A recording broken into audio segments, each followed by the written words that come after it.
Maximize your accounting career by becoming high yield and low maintenance with the Upstream Leader podcast. Your passport to improved knowledge, skills, and career potential. Stay tuned for insights, expertise, and thought-provoking discussion. And now, here's your host, Heath Alloway. Welcome back to the Upstream Leader podcast. I'm Heath Alloway, your host for today's episode. And our topic today is focused on adversity. It's something that I think everyone will experience at some point in their lives and probably more than once throughout their career journey. And I'm happy today. I have Anthony Sanfilippo as our guest, the co-founder of Sorelle Capital. Anthony, welcome to the show. Thank you, Heath. It's a pleasure to be here. Well, Anthony, something we do right out of the gates, we try to give our audience an opportunity to get to know you a little better. So what really molded you and made you the leader that you are today? There's a lot of things that somebody goes on down their journey to make them who they are at any given point in time. And I think that it continues to change. I think that you're going to be somebody a little different at 20, 25 than you are at 30, 35. And on to where I am, today in my mid 60s.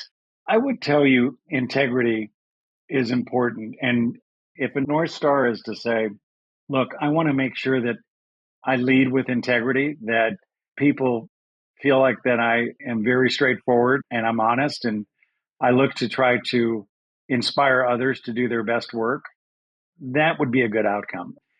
And I will tell you along the way, I have a career where I've been in the entertainment business, entertainment and hospitality, being with organizations that value integrity. I have 3 daughters, and I tell my daughters, I've told them they're all married now, but I told my daughters, look, pay close attention to whoever your mate is, whoever you marry. Pay close attention to the parents of that person because the apple doesn't fall far from the tree. And I believe that, Heath. I think that when you look at going to work for different organizations and when you work for different people, you're going to pick up a lot of the characteristics of that company, and you're going to get molded by who that company is and the leadership of that company.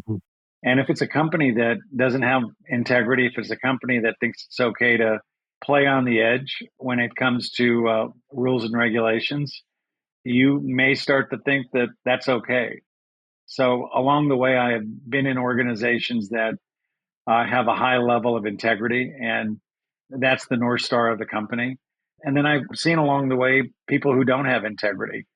And you've got to decide at some point whether or not how you approach things, you approach them in a way that is fair, equitable, honest, whether the company does it or not. At some point in my life, it was probably in my mid-20s, I thought, look, I would rather walk away from a situation than compromise who I am or who I want to be as a person. Yeah. Well, and Anthony, in those situations with integrity, my guess is in some of those situations, our topic around adversity, it's not always the easy thing to do to walk away from a situation. You mentioned different when you're in your 20s and maybe 20, 25. So let's start there. Let's go back on that journey. At that stage in your career, how would you have defined leadership? What did you think the leadership was at that stage? Now, when I was in my 20s, that would have been 40 plus years ago. And the world was a bit different at that point than it is today. I would tell you, and I find it today, that the saying, you don't know what you don't know. And it's just so true. When you're starting off in your career, you're trying to discover what business is about, what the world is all about. And I found you looked up to people and later realized the reason you looked up to them is that they just had more information than you did. They had more experiences in life, and you liked how they presented themselves.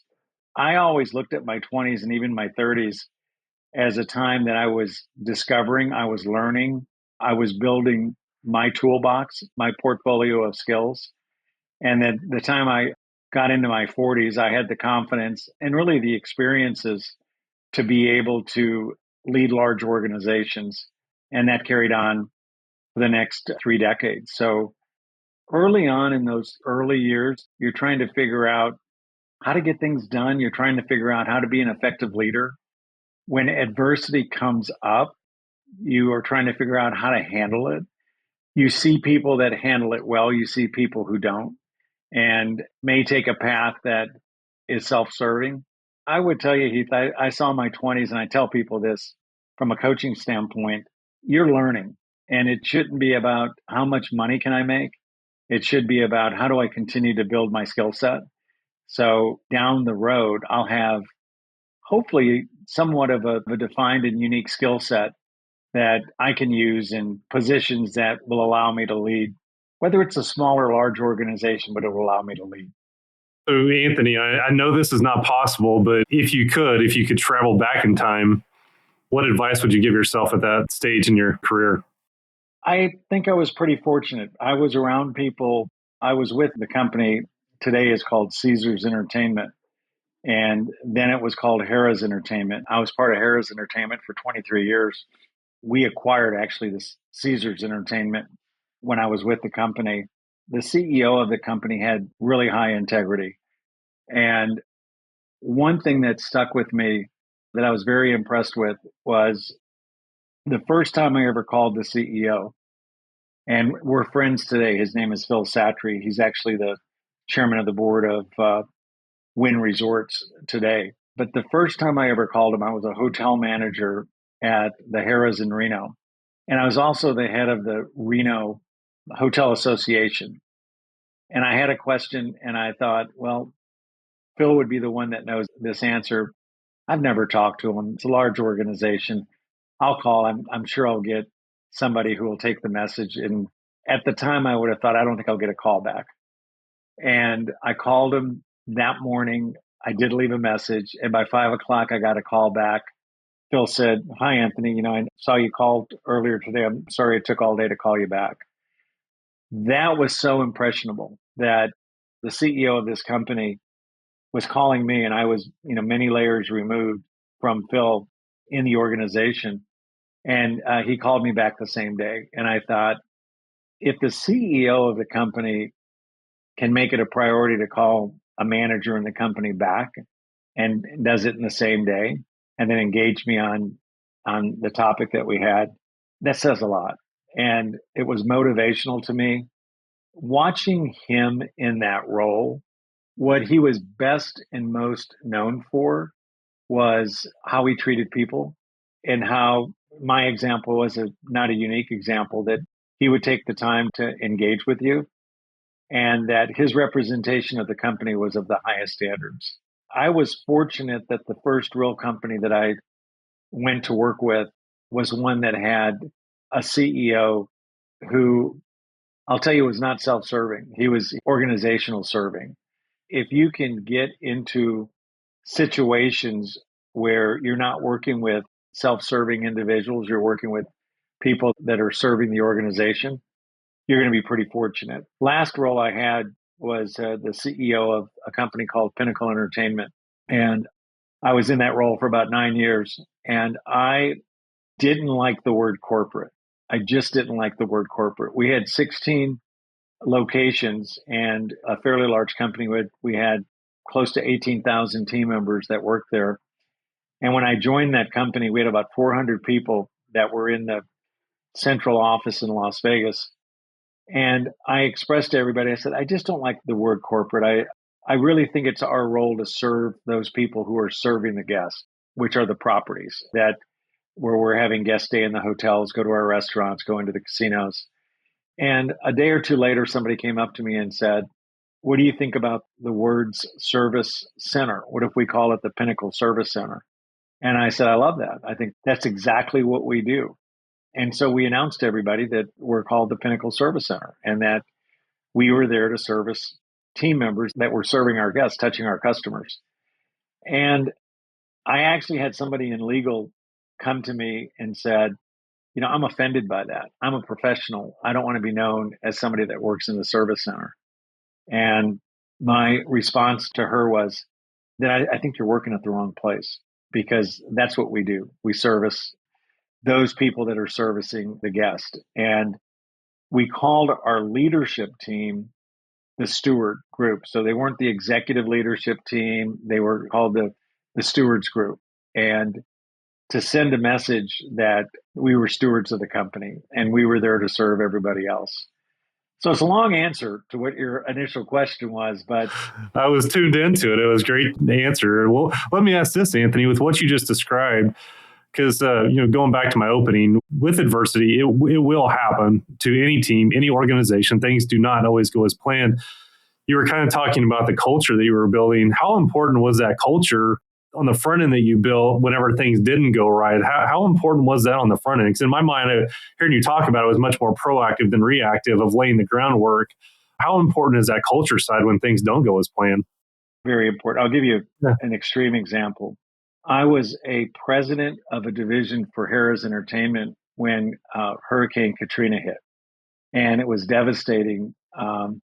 Happened, as you know, on the Mississippi Gulf Coast and in New Orleans. We had properties in New Orleans, a large property in New Orleans, and then we had just bought another company. And so we had properties that were in Gulfport, Mississippi and Biloxi, Mississippi.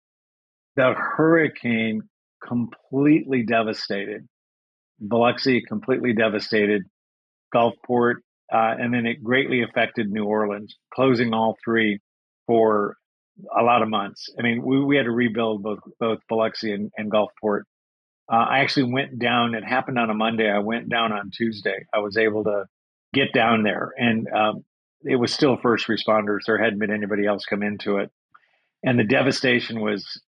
So it was like we were on a movie set of a disaster movie, and didn't have cell service. I was able to get a hold of the CEO of Harrah's Entertainment, who at this point was a different individual than Phil Satry.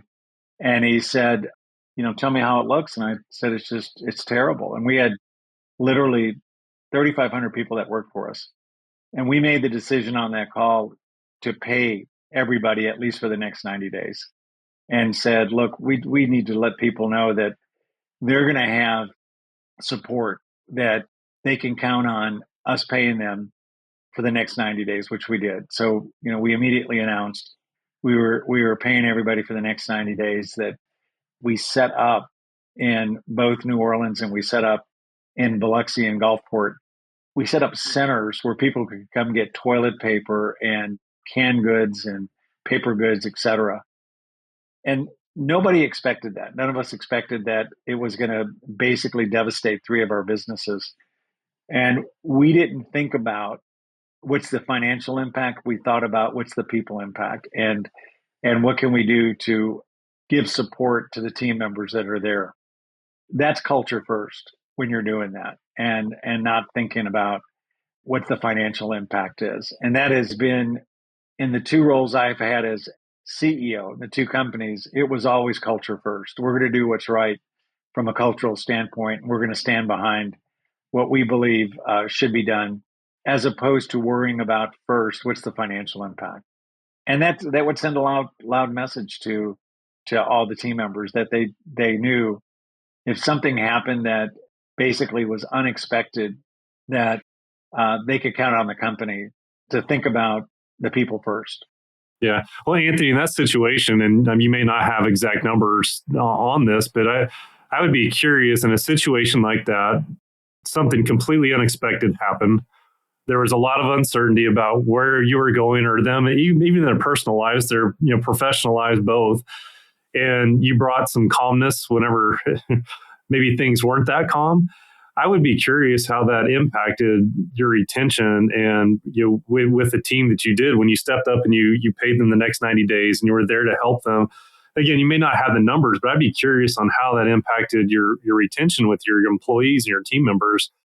Yeah, this is a tougher example because Hurricane Katrina in those three cities devastated people's lives. And there's so many stories of, people moving, families breaking up. I mean, it was really terrible. If there was a true analysis of what happened, a lot of people left New Orleans. The state of Mississippi did a great job in cleaning up. Haley Barbour was the governor at that time. He did a wonderful job in getting things cleaned up. It clearly sent a message company-wide that we cared about people. But this was about as extreme an example as you could get on something happening in my career that it just wholesale changed people's lives. We had one person who was killed in New Orleans during it. She drowned, but it probably had a bigger impact, Heath, on people throughout the company when they knew what we were doing. The people that were experiencing it at the time were, they were just trying to survive, and they were trying to understand what their next move was going to be. A lot of people relocated, especially out of New Orleans, as a result of that. Well, Anthony, one of the things that I'm curious to get your take on, and I'll share the story that kind of sparked this question, but he was a managing partner and he kind of has a different role now, but he shared in his book and in another podcast discussion on his journey of becoming the firm's CEO and managing partner. And whenever they were up for their vote and they were looking at who was the predecessor, he said it kind of hit him from an emotional standpoint, and he was on his way to a hunting trip, and he pulled over and just started crying. Yeah, he just kind of emotionally, it hit him. And I've heard from others in leadership positions, sometimes it can feel lonely in a way, or maybe you're by yourself trying to figure things out. If someone is feeling that from a leadership position as they go through situations, adversity, any advice that you would give to them on how do they work through that? How do they work through the emotional side of it? Yeah, that's a good question, and I think everybody's built a bit differently. In roles that I've had, I was very close to our team members, and so I was very accessible at every level of positions that I had along the way. I don't think I ever felt overwhelmed, even in the case of Katrina, and I felt really bad for what people were going through. We relocated. I was living in Memphis a lot. We relocated a number of people up to Memphis just to help them stabilize their lives and provided housing for them. I think in every position that you have, I think some people have a built-in sort of self-check on how they're doing. I think if you do, if you're able to sort of look inward and analyze or figure out or understand your feelings, that's a healthy thing to do. And if you can recognize what you could have done better at the time, that's a healthy thing to do. If somebody needs help, hopefully, in a public company, hopefully they can talk to members of the board, if that's part of it. In a non-public company, hopefully there's colleagues that even though you may be at the top of the leadership, that you could at least bounce things off of. To me, that's a healthy organization when you can have discussions on getting feedback from people on what's the right path to go down.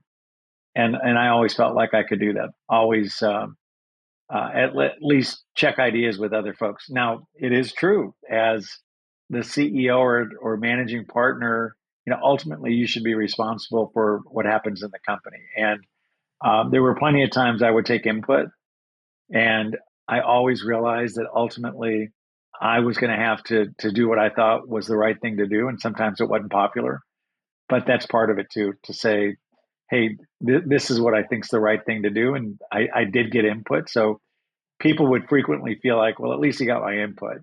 We maybe didn't go the way that I wanted it to go, but at least he got my input. Right.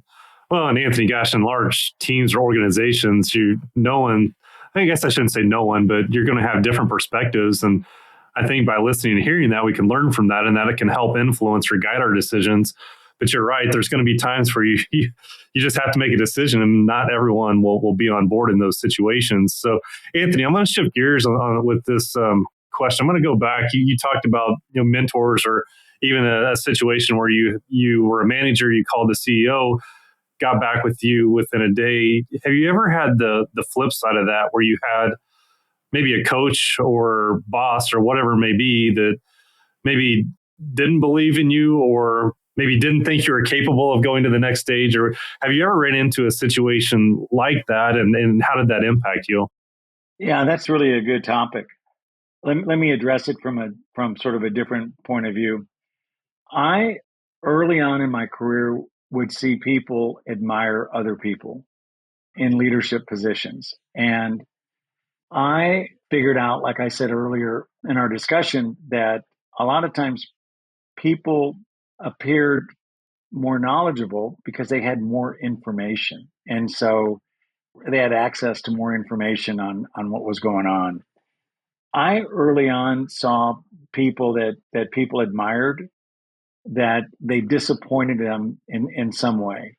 And that disappointment might be somebody would say to somebody, hey, would you mentor me? And the person without thinking would say, yeah, I'll mentor you. Well, then they'd never hear from them. And then the individual was crushed because they thought the individual was going to mentor them. Or they would hold somebody up on a pedestal, and then that person would have an indiscretion of some kind and they'd be deflated. And so I figured out early on, I wanted to be the best of who I was.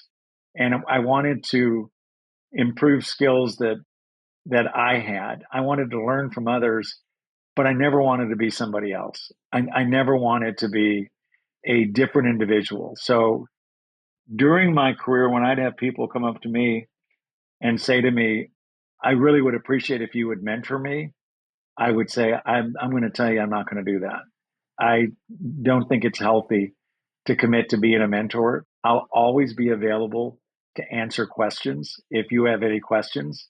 And I'm happy to give you advice, but I don't want the burden of being your mentor. And because I didn't want to disappoint people, I didn't want people to think it was going to be something, I couldn't do. And so it would always seem to take people back when they'd come up and say, I'd really like you to be my mentor. And I'd say, I don't do that, and let me tell you why, because I don't want to disappoint you in a mentor.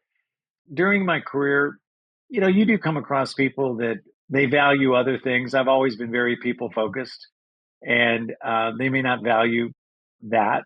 And so they may not give you the same attention that you would hope they'd give you, but I was always okay with it. I also early on thought my career is going to be a long period of time, and my career is not based on an individual. And so if I was in a situation that I'm reporting to somebody and I feel like that individual is not supportive, I never worried too much. I always focused on doing the best job I could do and let my work speak for itself. I never focused on trying to make that individual happy because I thought that was just not the right way to spend my time. If you focus on making sure that you're doing the very best work you can do and improving the organization, people will notice that. People will, and during my career, people would see that I would identify problems and also bring solutions to problems. And I would do it happily. I would do it with a positive attitude. More times than not, I would have somebody come up and say, yeah, I see how you're handling that. And I really appreciate it. And then they'd want to give me more responsibility. So I never felt like my career was tied to an individual. The only way I'd ever leave an organization if I thought that that individual was dishonest and was doing things that was dishonest, and I didn't want to be associated with that. And fortunately for me, that was pretty rare along my career. I'll tell you a quick story on early on getting promoted. So I was 17 years old. I was living in Longview, Texas, where I grew up. There was a power plant called Martin Power Plant that was being built. I got a job there in the summer, and it was very, very hot in Longview, Texas in the summer. And so the first week I'm working there, I'm actually digging ditches. I mean, literally digging ditches. And I thought, this is the most difficult work I've ever been around.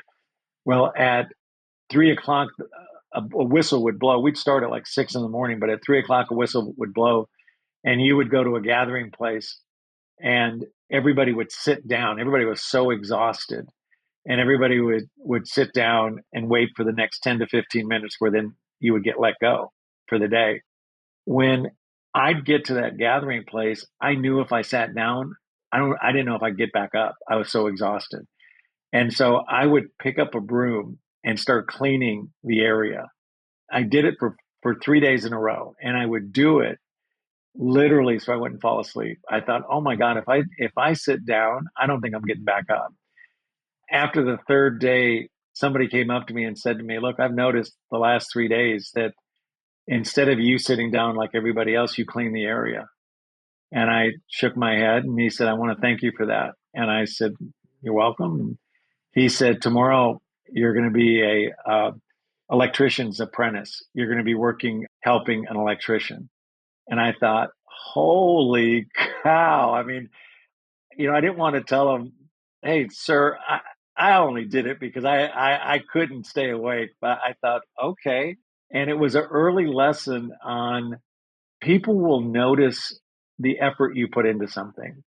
It was a very early lesson about if you do what everybody else does, you're going to end up like everybody else. If you do things that are above and beyond what others do, then you're going to be singled out. You're going to develop a skill set that others will look to say, this is somebody that can do some things that others can't do.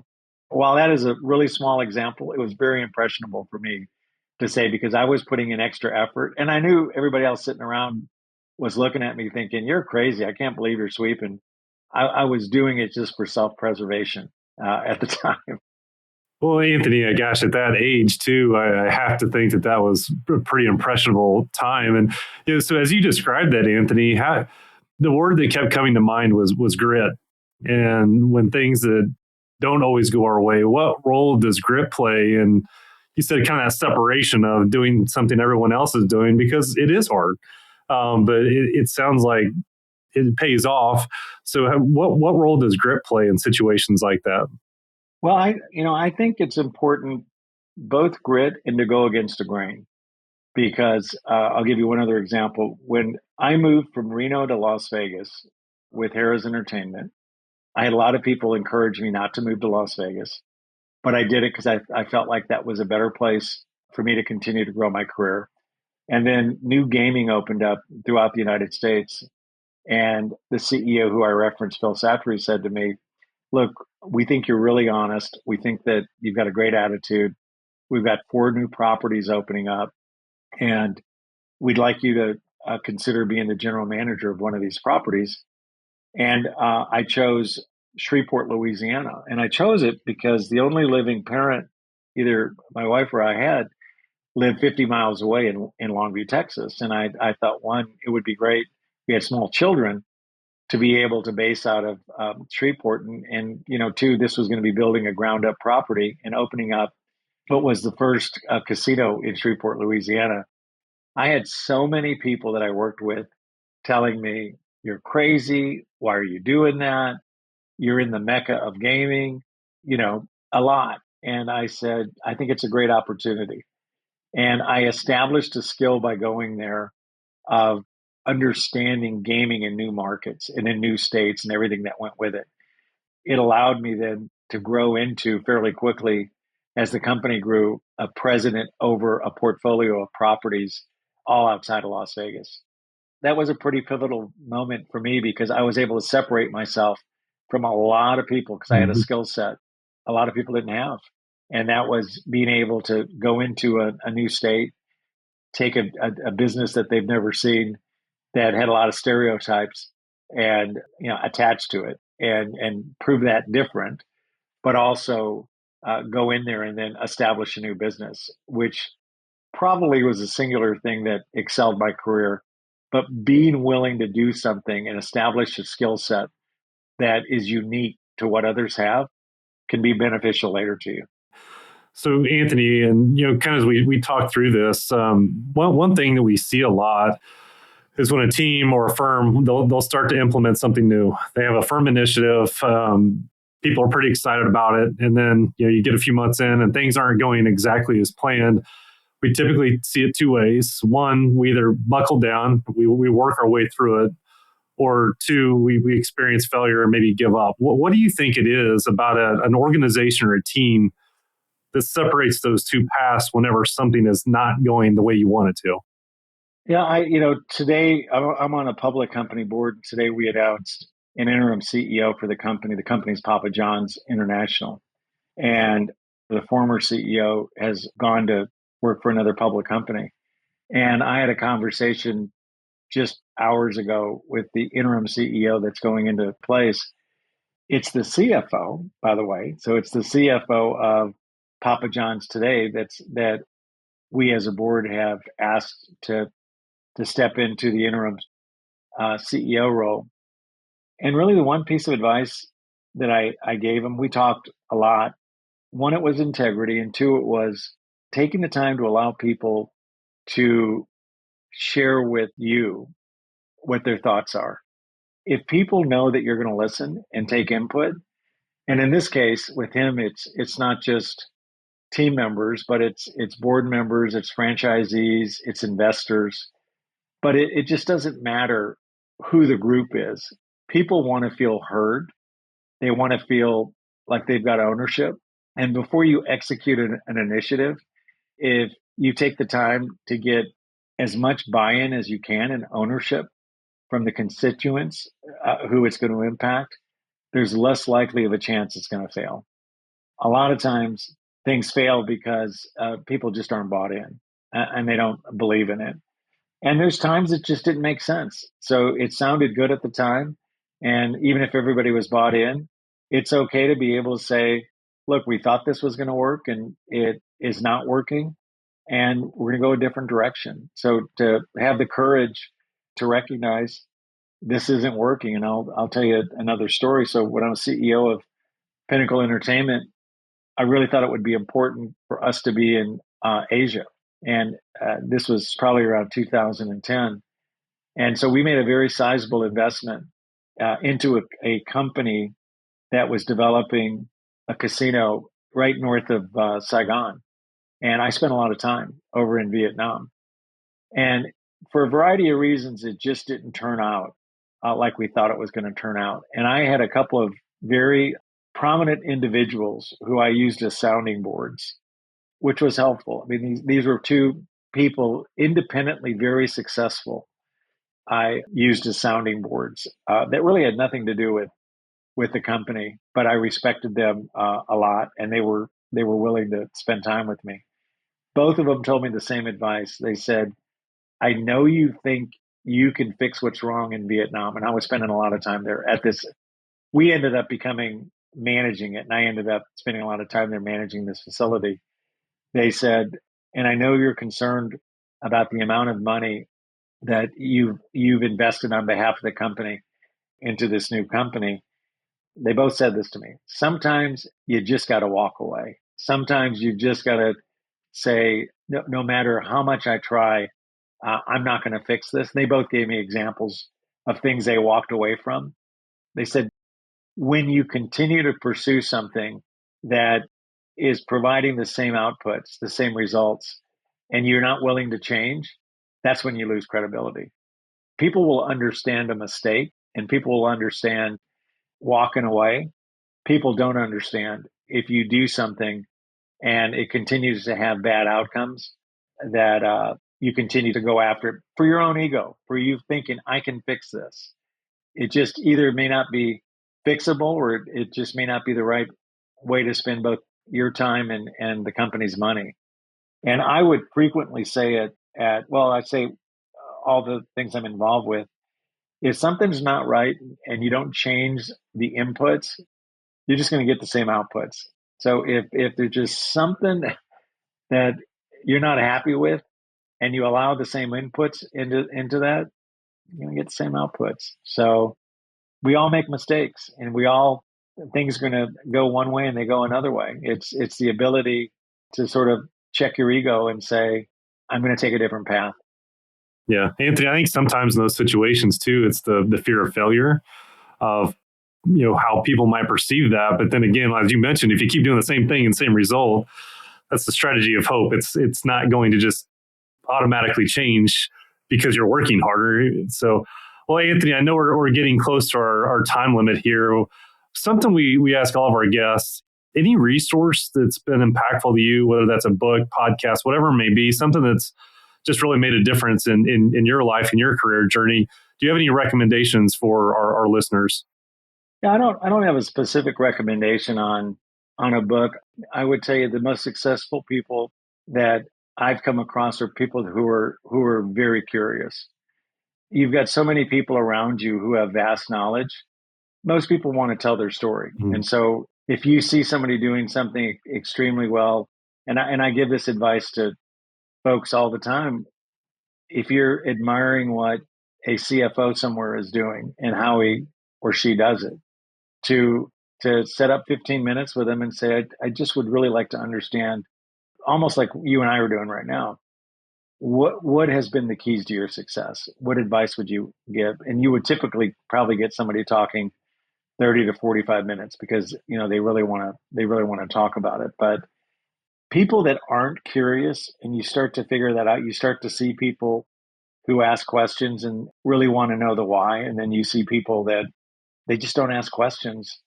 They don't learn. There's a lot of places to learn. There's a lot of ways to do it. It's important to manage your time and make sure your time is used in the best possible way.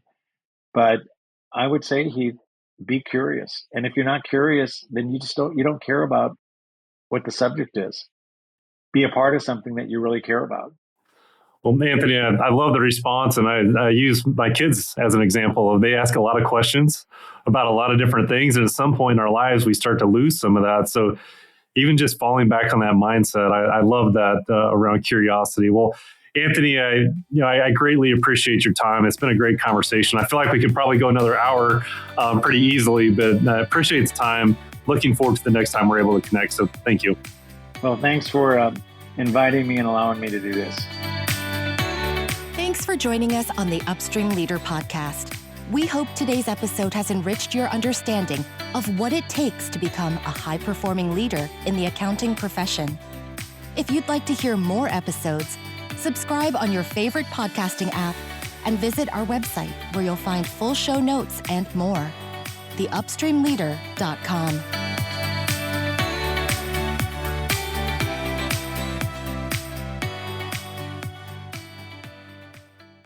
professionalproductions.net